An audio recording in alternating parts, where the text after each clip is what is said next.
I didn't become a 5 a.m. person because I'm disciplined or spiritual or secretly part of some billionaire morning routine cult. No, I became a 5 a.m. person because I finally admitted one simple truth. My sleep schedule wasn't broken. I just kept treating bedtime like a suggestion instead of a boundary. If you don't run the day runs you. And the day I finally started running my evenings, my entire life upgraded. If you've ever tried and failed to sleep at 9 p.m. and wake up at 5 a.m., here's the one system that finally forced me to do it. And no, it's not motivation, not caffeine detox, not meditating on a Himalayan mountain. It's much simpler and funnier. Let's get into it. Why you can't sleep early. Science plus brutal truth. You're not struggling because you like staying up. You're struggling because your brain is overstimulated. Your devices hijack your dopamine. You treat evenings like the second part of your day instead of the cool down. You wait for sleepiness, which never arrives because your brain is still doing cartwheels. And your body clock has no clue what's going on. A tired mind is a restless mind. Your brain isn't the enemy. It's confused. So what did I do?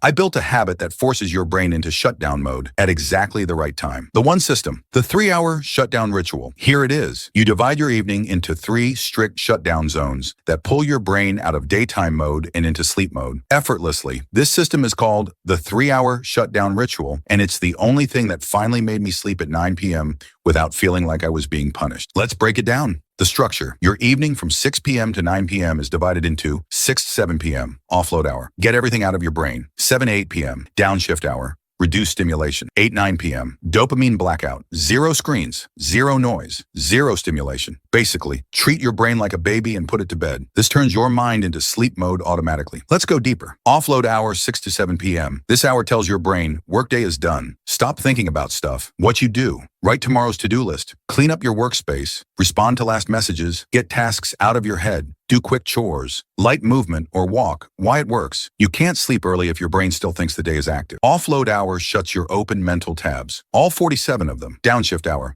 7-8 p.m. This hour is about telling your nervous system, calm down. What you do, eat light, warm shower, dim the lights, stop caffeine, stop work, chill but calmly. Think low energy YouTube, not action movie with explosions. Why it works, your nervous system can't go from alert to asleep. It needs a middle zone to glide down. Stick figure you, walking around like you're at 20% battery. On purpose. Dopamine blackout, 8 to 9 p.m. This is where magic happens. This is the part that actually forces you to sleep early. What you do, no screens, no phone, no TV, no intense conversations, no stimulating apps, no doom scrolling, no just one more episode lies. You replace all that with stretching, reading, journaling, prepping tomorrow, breathing exercises, lying in bed like a sleepy burrito. Why this works? Screens, dopamine noise, alert brain, sleep at 9 p.m. Never. This 1 hour of dopamine detox knocks out the overthinking, overstimulation, and mental noise that normally keeps you awake. Stick figure version. You throw your phone across the room gently and tell your brain, shh, sleep time. The secret rule that makes this bulletproof. Your bedtime is a deadline, not a goal. Meaning, 9 p.m. is not when I try to sleep. It is the cutoff point when everything must stop. Treat it like catching a train. If you miss it, well, you walk. This mindset shift alone can change your sleep forever. The morning trick, the anchor habit. Waking up at 5 a.m. is actually easier than falling asleep at 9 p.m. How? You anchor your wake up to one non-negotiable action every morning. Examples, drink water, step outside, make your bed, turn on bright lights, do 10 squats, wash your face. Don't overthink it. Anchor habits reset your body clock. The 5 biggest mistakes people make and how I avoided them. 1. Napping after 2 p.m. Instant sleep sabotage. If you must nap, make it 10-20 minutes max. 2. Eating heavy dinners, huge meals, sluggish body, late night energy spike. 3. Caffeine after 2 p.m. Your brain still has caffeine molecules partying inside at night. 4. Revenge bedtime procrastination, staying up late because it's my only me time. Fix this by adding me time into downshift hour instead. 5.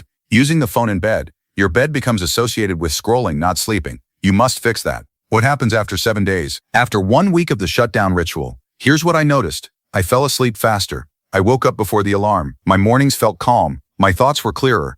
No more zombie mornings, less anxiety, better mood, more control over my day, better productivity. When the morning is steady, the day stands firm. My brain wasn't fighting me anymore. It was cooperating. What happens after 30 days? Now things get crazy. You naturally start feeling sleepy at 9. You wake up at 5 without effort. Your body clock becomes rock solid. You feel like a functioning adult. You stop being tired during the day. Your stress drops. Your discipline increases. Your brain gets sharper. You feel proud of yourself. You actually enjoy mornings. Scary, I know. This becomes your identity, not just a schedule. First, we make our habits, then our habits make us. Final takeaway. If you want to sleep at 9 p.m. and wake at 5 a.m. consistently, you don't need motivation. You don't need a miracle. You don't need a strict routine. You need one system. The 3-hour shutdown ritual, 6 to 7 p.m. Offload the brain, 7 to 8 p.m. Downshift the body, 8 to 9 p.m. Dopamine blackout, add the 5 a.m. anchor habit in the morning, and your entire sleep cycle transforms. This is the closest thing to a cheat code for your circadian rhythm. Try it tonight. Your future self will thank you at 5 a.m. tomorrow. If you enjoyed this and your sleep schedule is currently crying tears of hope, hit like. And if you want more no BS, funny, practical life improvement videos, subscribe. Now start your shutdown ritual. Your 5 a.m. version is waiting.